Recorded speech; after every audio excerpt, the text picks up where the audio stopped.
Hello guys good morning सबैजनालाई। यतिखेर चाहिँ म ठ्याक्क अहिले बिसर जान लागिरहेको छु।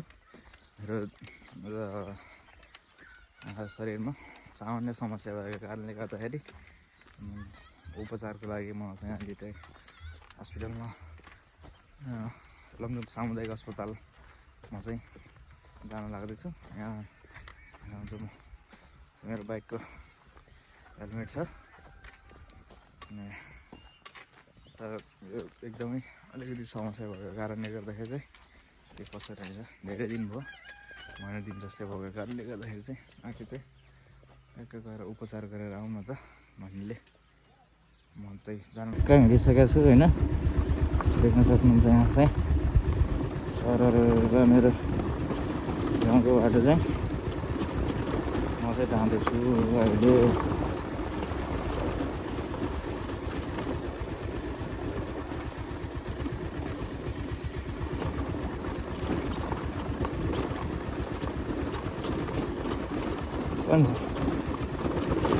अहिले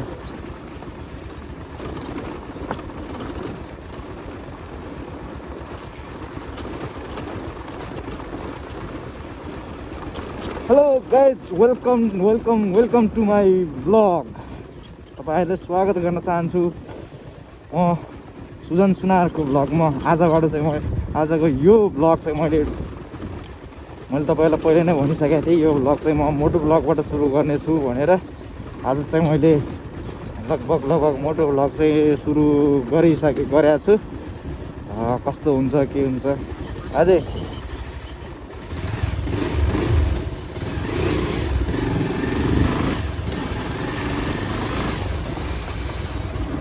घनपोखरा गिर गाइज देख्न सक्नुहुन्छ। यो चाहिँ 2072 सालमा 71-72मा यो क्लब घनपोखराको सक्रियतामा बनेको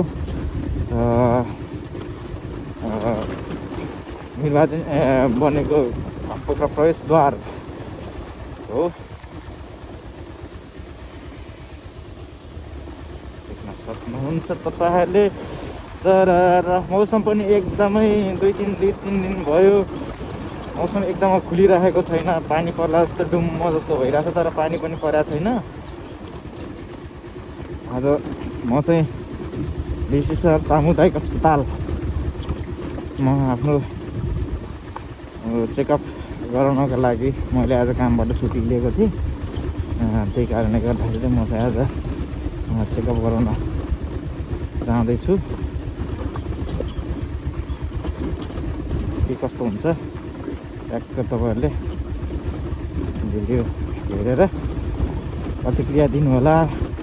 ल गाइस म चाहिँ ट्याक्क अहिले होइन त्यहाँ ट्राफिक सराउनु थियो। ट्राफिक सराउनु किन खिच्ने भनेर एक हिसाबले हेर्दाखेरि मैले मेरो बिलबुक बोकेर आएको थिएन।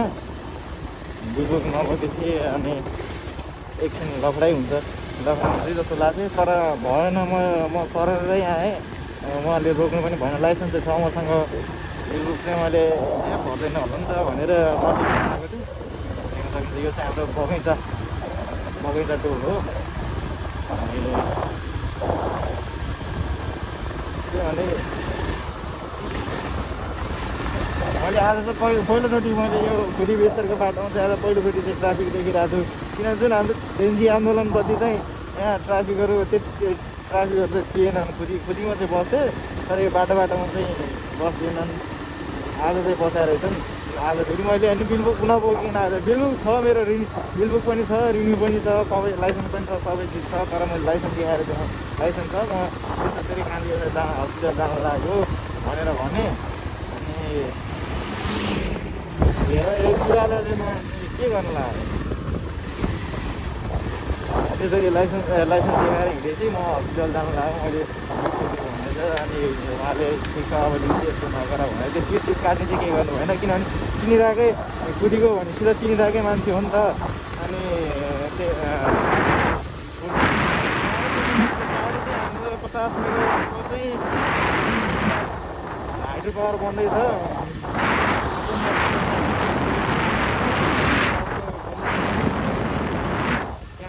ड्यामहरू बन्नु सुरु भइसक्यो। छ क्याम्प बनेको लगत्तै चाहिँ अब यो हाइवे सुरु हुन्छ होला 50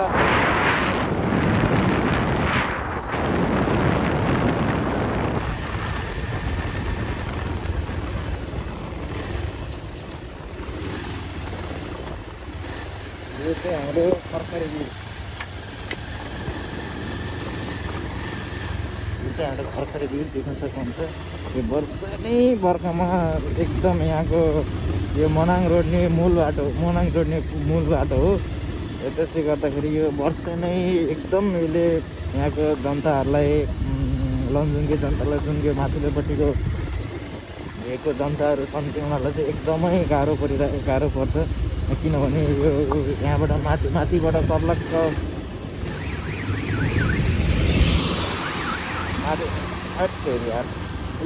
माथिबाट सबै झरेको कारणले गर्दाखेरि यो पानी पर्न बित्तिकै सबै झर्छ अनि बाटो बन्द हुन्छ त्यसपछि यो सफा गर्नको लागि मेसिनहरू टाइममा हुँदैन त्यही कारणले गर्दाखेरि चाहिँ यसले गर्दाखेरि चाहिँ यहाँका मान्छेहरूले निकै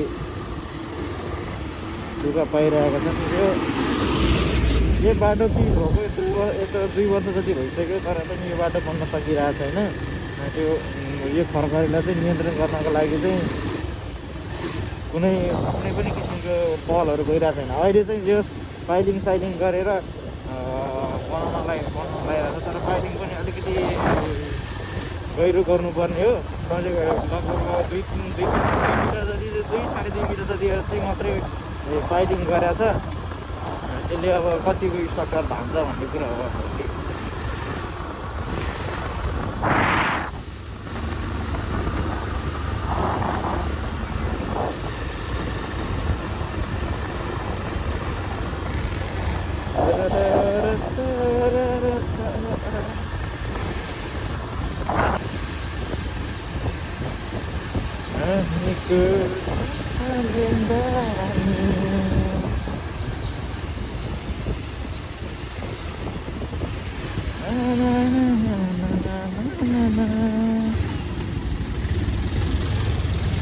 साह्रै जानुपर्ने हुन्छ मान्छेहरू ओहोर गरिरहेका हुन्छन् बिहानको समय खाली समय हुँदैन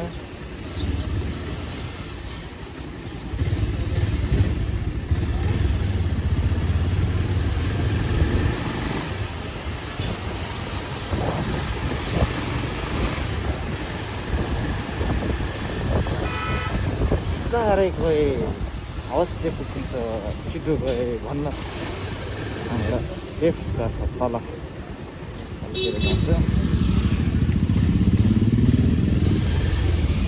प्रदेश अस्पताल बेसी सहर लमजुङ आइसकेका छ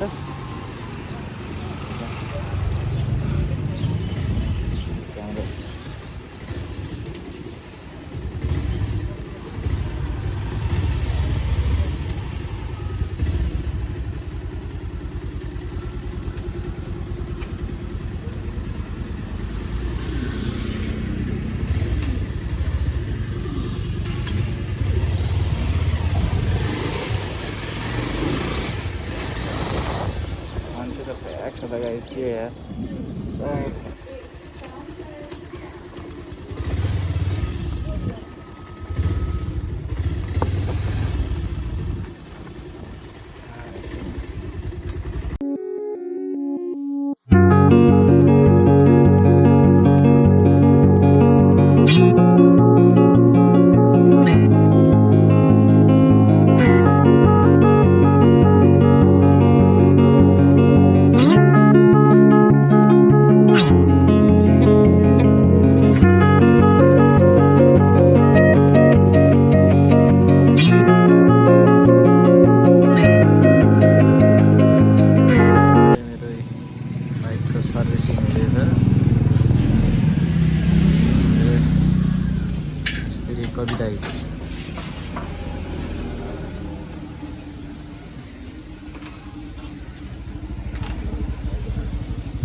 किन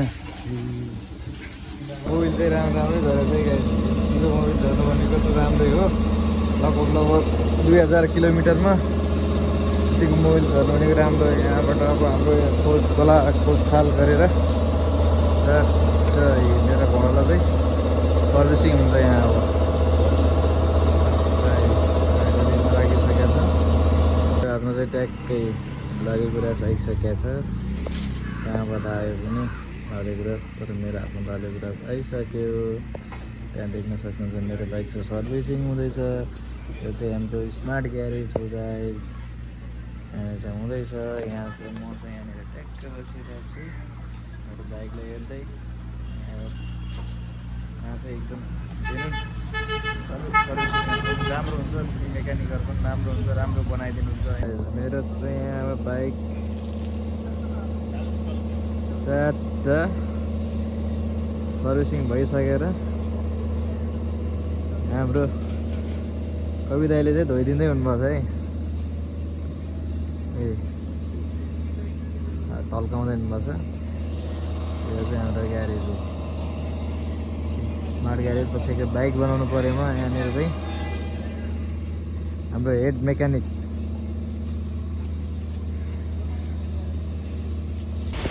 ल भाइ। यतिखेर चाहिँ मैले ट्याक्क म चाहिँ बाइक साइक बनाएर पनि निस्किसकेको छु। अहिले चाहिँ म हाम्रो चाहिँ एउटा तेह्र चोकबाट चाहिँ भित्र जाँदैछु। तपाईँलाई देखाउँछु म चाहिँ विश्व बजार।